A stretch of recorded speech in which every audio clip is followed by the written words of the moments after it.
तो जैसा कि लास्ट एपिसोड में हम लोगों ने देखा था कि शाओ चेन और रेनडियान एक दूसरे के साथ फाइट कर रहे थे और शाओ चेन शुरू में तो रेनडियान के हाथों बहुत ज्यादा बुरी तरह से पिट जाता है और बिल्कुल मरने के करीब आ जाता है, मगर अचानक उसे फिर से रोशुई दिखाई देती है। रोशुई को देखने की वजह से अचानक उसके अंदर फिर से जान आ जाती है, जिससे वो अचानक ब्रेक थ्रू करने के बाद इतना स्ट्रांग बन जाता है कि वो फिर रेनडियान को ही मारना शुरू कर देता है। उसे इतना मारता है कि रेनडियान बेचारा वो अपने पैरों पर खड़ा भी नहीं हो पा रहा था, मगर जब वो अपनी ट्रू पावर शो करता है तो वो एक जायंट स्पिरिचुअल बॉडी के साथ उसके सामने आ जाता है। क्योंकि शाओ चेन ने ब्रेक थ्रू कर लिया था तो उसका पावर लेवल इतना बढ़ गया था कि वो उस जायंट बॉडी को ही अपनी सोर्ड के साथ पूरी तरह से काट कर रख देता है और रेनडियान की बॉडी में भी एक जोरदार धमाका होता है, जिससे वो बुरी तरह जख्मी हो जाता है और शाओ चेन की बॉडी से निकलने वाले ब्लड ड्रॉप की वजह से नूडल शेक के मास्टर को पता चल जाता है कि इसके पास कोई खास ब्लड है। वो लोग उसे पकड़ने की कोशिश करते हैं और यान किंग चेन तो उसे चारों तरफ से जकड़कर मारने ही वाली होती है, मगर इतने में अचानक वहां पर हमें एक धाड़ सुनाई देती है जो कि बहुत ही ज्यादा ताकतवर युआन कोंग की धाड़ थी। युआन कोंग को वहां पर देखकर वो सब लोग बिल्कुल सरप्राइज होते हैं। वो बहुत ही ज्यादा गुस्से में लग रहा होता है। उसे वहां पे देखते ही शाओ चेन कहता है कि युआन कोंग तुम यहाँ पर कैसे? और फिर दूसरी तरफ वहां पर बहुत सारे मंकीज होते हैं जो कि शाओ चेन को बचाने के लिए उस युआन कोंग के साथ आए थे। फिर में हमें दिखाया जाता है कि शाओ चेन और युआन कोंग दोनों ही एक रिवर के पास बैठे हुए होते हैं और शाओ चेन उस युआन कोंग से कहता है कि आखिर तुमने इतने सारे मंकीज को मेरी मदद करने के लिए कैसे कन्विंस कर लिया? तो वो मंकी कुछ कहने की कोशिश करता है, मगर शाओ चेन कहता है कि ओ अच्छा, अब मुझे याद आया, मैंने तुम लोगों को स्पिरिचुअल एनर्जी एब्जॉर्ब करना सिखाया था और तुम लोगों ने स्पिरिचुअल एनर्जी को एब्जॉर्ब करने का एक अच्छा सा तरीका भी ढूंढ निकाला है। मगर युआन कोंग उससे कहता है कि तुम वहाँ पर मरने वाले थे, तुम्हें अपना ख्याल रखना चाहिए। तो फिर शाओ चेन उससे कहता है कि तुम बेफिक्र हो जाओ। इस मर्तबा तो मैं लड़ते लड़ते बहुत ज्यादा थक गया था, जिसकी वजह से मैं इस सिचुएशन में फंस गया था, मगर नेक्स्ट टाइम ऐसा कुछ भी नहीं होगा। और वो मंकी ऊपर की तरफ देखता है तो उसके सारे मंकीज उसे बुला रहे होते हैं, जिस पर शाओ चेन कहता है कि लगता है कि शायद वो लोग तुम्हें बुलाना चाहते हैं, तुम जाना चाहते हो तो तुम चले जाओ। अगले सीन में हमें दिखाया जाता है कि युआन कोंग वापस अपने बंदरों के साथ चला जाता है और जाते जाते वो शाओ चेन से इशारों में कुछ कहता है तो शाओ चेन कहता है कि तुम बेफिक्र हो जाओ, मैं जानता हूँ और तुम्हारी मदद करने के लिए बहुत बहुत शुक्रिया। जिसके बाद हमें उसके पीछे उन स्केलेटन डीमंस को आते हुए दिखाया जाता है। उन स्केलेटन डीमंस के आने की वजह से शाओ चेन पीछे मुड़ता है तो पीछे कोको आते साथ ही उस पर झपट पड़ती है। वो काफी देर से उसे मिस कर रही थी और उससे मिलते ही वो उसे प्यार करना शुरू कर देती है, जिस पर शाओ चेन भी काफी खुश होता है क्योंकि स्केलेटन डीमंस भी अब उसके पास आ चुके थे। वो उन स्केलेटन डीमंस से कहता है कि तुम लोग बेफिक्र हो जाओ, मुझे कुछ भी नहीं हुआ। असल में उस युआन कोंग ने टाइम पे आके मुझे बचा लिया था, अगर वो ना होता तो शायद अब तक उन लोगों ने मुझे मार दिया होता। मगर फिर वो स्केलेटन डीमंस एक दूसरे का मुंह देखते हैं और फिर डिसाइड करते हैं कि उसे कुछ शो करना है। ये कहने के बाद वो लोग उसे कहते हैं कि हमें कुछ मिला है, जिस फेरी की बात कर रहे थे हमने उसे ढूंढ लिया है। तो शाओ चेन कहता है कि क्या कहा तुमने, कहाँ है वो? ये सुनने के बाद वो लोग उसे एक मैप देते हैं और फिर हमें फ्लैशबैक में दिखाया जाता है कि वो तीनों ही स्केलेटन डीमंस एक जगह आग जलाकर हड्डियां और बैल उठाकर कोई रिचुअल परफॉर्म करने लगते हैं, मगर देखने में ऐसा लग रहा होता है कि जैसे वो लोग उन हड्डियों के साथ डांडियां खेल रहे हैं। मगर जैसे उनका रिचुअल परफॉर्म हो जाता है तो वो लोग एक रेड क्रिस्टल किसी के आगे रख देते हैं और उसके आगे झुक जाते हैं और हमें दिखाया जाता है कि वहाँ पर कोई शख्स होता है जो कि उन लोगों से वो रेड स्टोन ले लेता है और उस रेड स्टोन के बदले में वो उन लोगों को एक मैप देता है और वही मैप अब शाओ चेन के हाथ में होता है, जिसे देखने के बाद वो कहता है कि अच्छा तो ये वो मैप है जो तुम लोगों को मिला है, चलो देखते हैं कि आखिर लान नुवो वो कहाँ पे होगी। वहाँ पर उसे एक स्टोन का मैप दिखाई देता है और वो कहता है कि लान नुवो जरूर यहाँ पे मौजूद होनी चाहिए। यहाँ पर असल में एक एंशिएंट सी मौजूद होता है और अगले सीन में हमें दोबारा से यान किंग चेन को दिखाया जाता है। वो अपने लोगों के साथ अभी भी शाओ चेन को ढूंढ रही होती है, मगर उसे काफी देर हो गई थी। वो उसे ढूंढते ढूंढते थक गई थी, मगर अभी तक उन लोगों को शाओ चेन कहीं भी दिखा नहीं था। और अगले सीन में हमें दोबारा से शाओ चेन को दिखाया जाता है जो कि एंशिएंट सी के बिल्कुल करीब आ पहुंचा था और वो उस मैप को देखते हुए कहता है कि एंशिएंट सी वो यहाँ से बस थोड़ी ही दूर आगे होना चाहिए। आगे उन लोगों को दिखाई देता है कि एंशिएंट सी कुछ ही फासले पर मौजूद है, मगर उसके बीचों बीच उन्हें कुछ हलचल महसूस होती है, जैसे कि कोई वहाँ पर तेजी से भाग रहा है। वहाँ पर असल में वही पर्पल इलेक्ट्रिक ड्रैगन होता है जो कि बहुत ही तेजी से भाग रहा था। उसे देखकर वो लोग काफी सरप्राइज होते हैं और कुकू उसे पकड़ने के लिए जैसे ही आगे की तरफ जाती है तो शाओ चेन उसे फौरन से पकड़ लेता है और कहता है कि जरा संभल कर। इस वक्त वहाँ जाने की कोई भी जरूरत नहीं क्योंकि वहाँ पर खतरा है। और वो लोग सामने की तरफ देखते हैं तो उन लोगों को वहाँ पर डुगू टियानमो दिखाई देता है जो कि उस ड्रैगन का पीछा कर रहा था।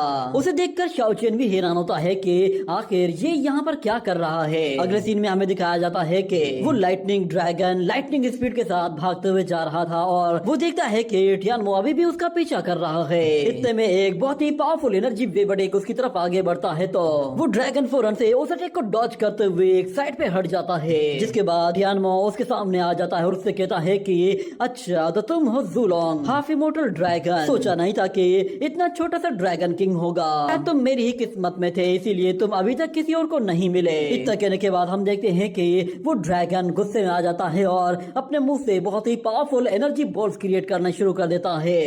और जैसे ही उन लाइटनिंग बॉल्स को वो उन टियानमो की तरफ थ्रो करता है तो डुगू टियानमो उन अटैक्स को अपनी तरफ आते हुए देखकर फौरन से अपना हाथ अपनी सोड की तरफ लेकर जाता है और उन लाइटनिंग अटैक्स के करीब आते ही फौरन से अपनी सोड के साथ एक बहुत ही जोरदार एनर्जी रिलीज करते हैं, उन अटैक्स को फौरन से डिस्ट्रॉय करके रख देता है। और टियानमो जैसे ही उस ड्रैगन को मारने के लिए आगे बढ़ता है तो वो ड्रैगन फिर से वहाँ से भागकर दूर निकल जाता है। अगले सीन में हमें एक और गुफा का सीन दिखाया जाता है। वो गुफा बहुत ही ज्यादा अजीब सी होती है। वहाँ पे हमें बहुत ज्यादा स्केलेटन दिखाई देते हैं। ऐसा लग रहा था कि जैसे वहाँ पर बहुत सारे बीस्ट मरे हुए हों और उनकी हड्डियां अभी तक वहाँ पर पड़ी हुई थी। इतने में हमें दिखाया जाता है कि वो ड्रैगन वहाँ पे भागते भागते पहुँचता है तो उसके पीछे पीछे वो डुगू टियानमो भी पहुँच जाता है और वो उस पर पीछे से आते हुए बहुत सारे अटैक्स कर रहा होता है। उसकी सोड अभी भी उसका पीछा कर रही थी और वो ड्रैगन उसके अटैक से बचते हुए जैसे जैसे वहाँ से भाग रहा था उसके साथ साथ वो लोग उस जगह को भी पूरी तरह से तहस नहस कर रहे होते हैं। और इतने में अचानक वो ड्रैगन एक अटैक से बचते हुए वहाँ से दूर एक पत्थर पर जा टकराता है और दूसरी तरफ डुगू टियानमो उसके पीछे आ पहुँचता है और वो उससे कहता है कि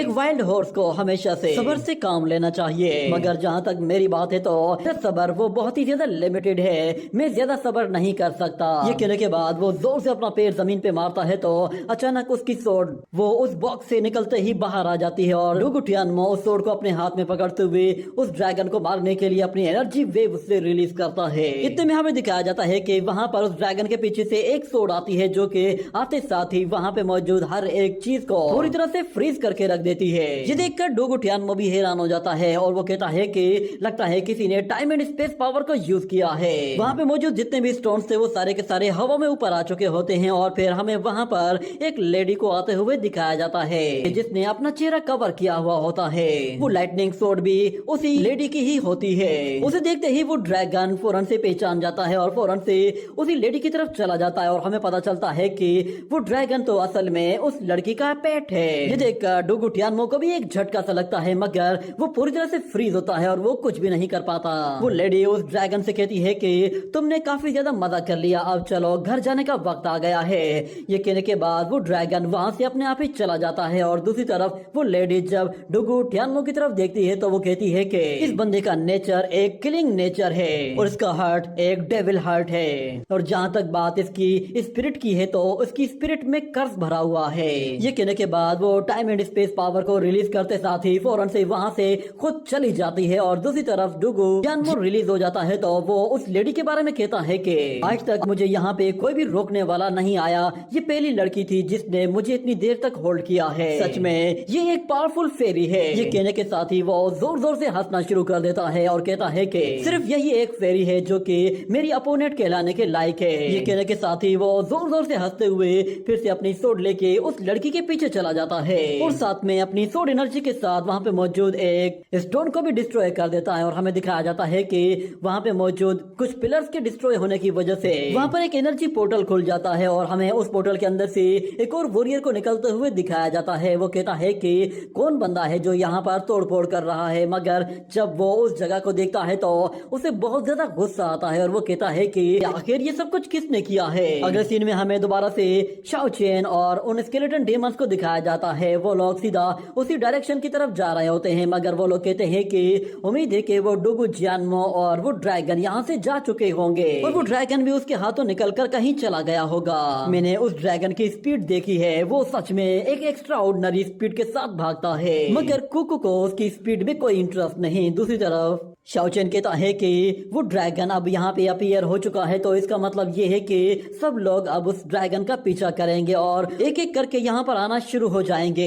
इसीलिए हम लोगों को यहाँ पर जरा संभल कर रहने की जरूरत है। मगर अचानक उन लोगों को वहाँ पर कुछ दिखाई देता है, जिस पर शाओचेन कहता है कि ये स्टोन यहाँ पे कैसे आ गया। उन लोगों के सामने एक बहुत ही बड़ा गोल्डन जेड स्टोन होता है। उस स्टोन को देखकर वो कहता है कि ये स्टोन तो बिल्कुल सेम टू सेम वैसा ही है जैसा कि मैंने उस रिवर बैंक के पास में देखा था। उस येलो रिवर बैंक में भी सेम इसी तरह का ही एक जेट टेबलेट है। उसे देखकर ऐसा फील हो रहा था कि जैसे वहाँ पर लोग प्रैक्टिस करने के लिए आते हैं। मैंने कभी सोचा भी नहीं था कि चेन आइसलैंड में भी इस तरह का कोई स्टोन टेबलेट मौजूद होगा। हो सकता है कि इसके अंदर किसी तरह का कोई मॉन्यूमेंट हो। उस टेबलेट में एक वर्ड लिखा हुआ होता है, जिसे पढ़ने के बाद उसे पता चलता है कि यहाँ पर योंगजेंग आइसलैंड लिखा है, जिस पर उसे काफी हैरानी होती है। वो कहता है कि क्या हम लोग कुछ देर पहले किसी इल्यूजन में थे। इतना कहने के बाद अचानक से कुकू उस स्टोन की तरफ भागना शुरू कर देती है, तो शाओचेन उसे मना करता है, मगर वो नहीं रुकती, जिसके बाद वो लोग भी उसके पीछे पीछे भागते हुए चले जाते हैं। अगले सीन में हमें दिखाया जाता है कि वो लोग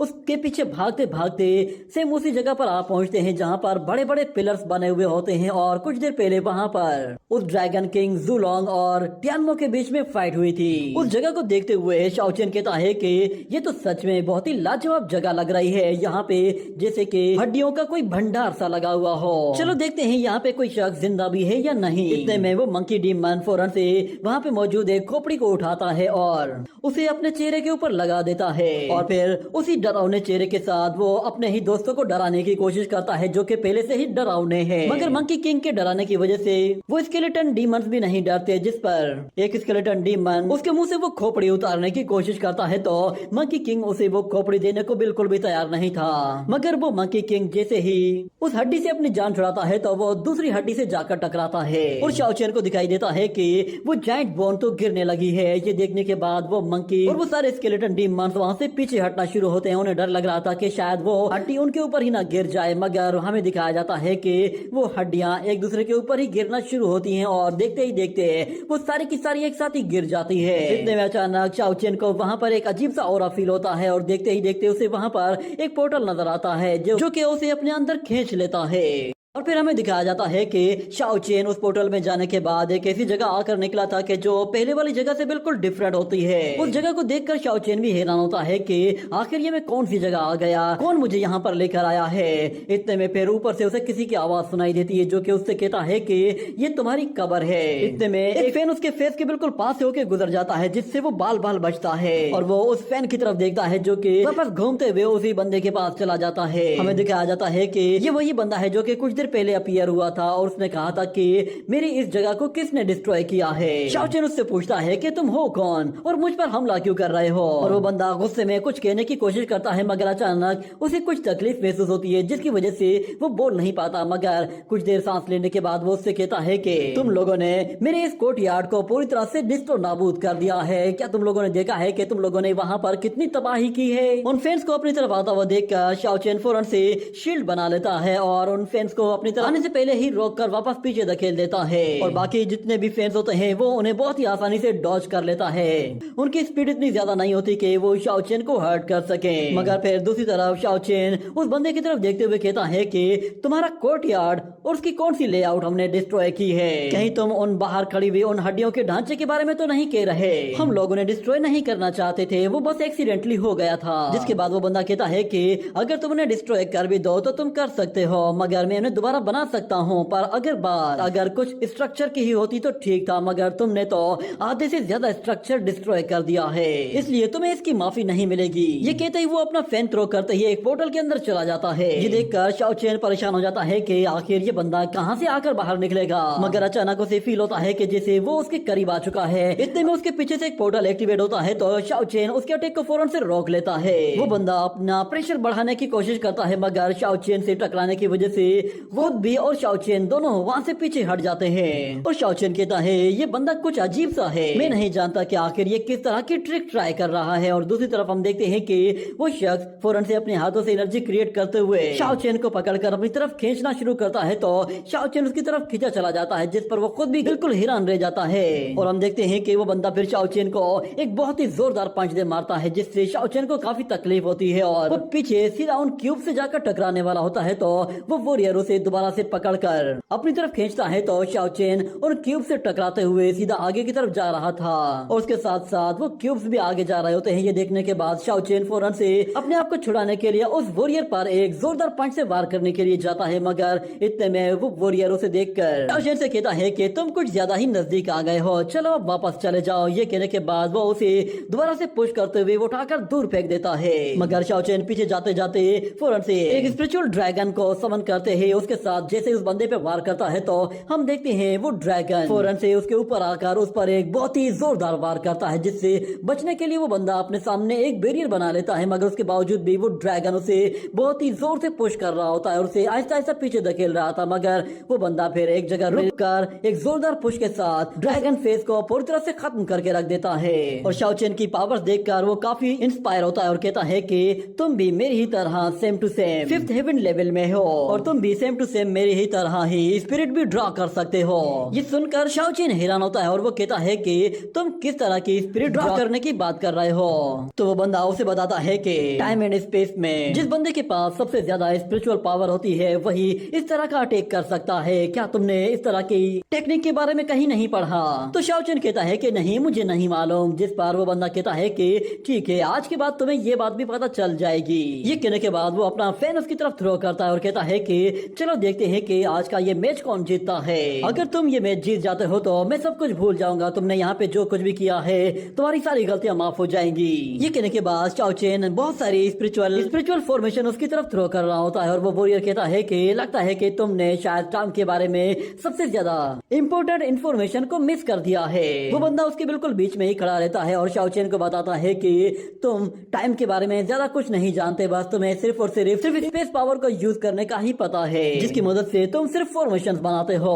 और इस तरफ हम देखते हैं कि शाओचेन फौरन से अपनी सारी की सारी फॉर्मेशंस को एक दूसरे के साथ कनेक्ट करना शुरू कर देता है, मगर वो बंदा अभी भी बिल्कुल रिलैक्स खड़ा हुआ था। उसे मालूम था कि उसके चारों तरफ फॉर्मेशन बनना शुरू हो गई है, मगर उसके बावजूद भी बिल्कुल रिलैक्स होकर खड़ा रहता है, जैसे कि उसे इससे कोई फर्क ही नहीं पड़ता। वो सारे के सारी फॉर्मेशन उसके बिल्कुल ऊपर आ जाती हैं और सारी के सारी एक साथ अटैक करने के लिए उसकी तरफ अपना रुख कर लेती हैं। और इस तरह वो बंदा कह रहा होता है कि अब मुझे समझ में आया कि तुम क्या करने की कोशिश कर रहे हो। तुम्हारी टेक्निक सच में अच्छी होनी चाहिए, मगर शायद तुम भूल गए हो कि इस वक्त तुम मेरे स्पेस में मौजूद हो, तो यहाँ पे सिर्फ और सिर्फ मेरी मर्जी चलती है, यहाँ का किंग मैं ही हूँ। ये कहते ही वो बंदा जैसे ही फॉर्मेशन बनाना शुरू करता है, तो शाओचेन अपनी फॉर्मेशन के जरिए उस पर बहुत ही जोरदार वार करता है और हम देखते हैं कि वो बंदा अपनी शील्ड के जरिए उन अटैक्स को रोक रहा होता है, मगर उसके बावजूद भी वो फॉर्मेशंस कंटिन्यूसली उस पर प्रेशर बनाए जा रही होती हैं, जिसकी वजह से वहां पर एक जोरदार एनर्जी ब्लास्ट होता है और देखते ही देखते वहां पे हर जगह फ्यूम फैल जाता है और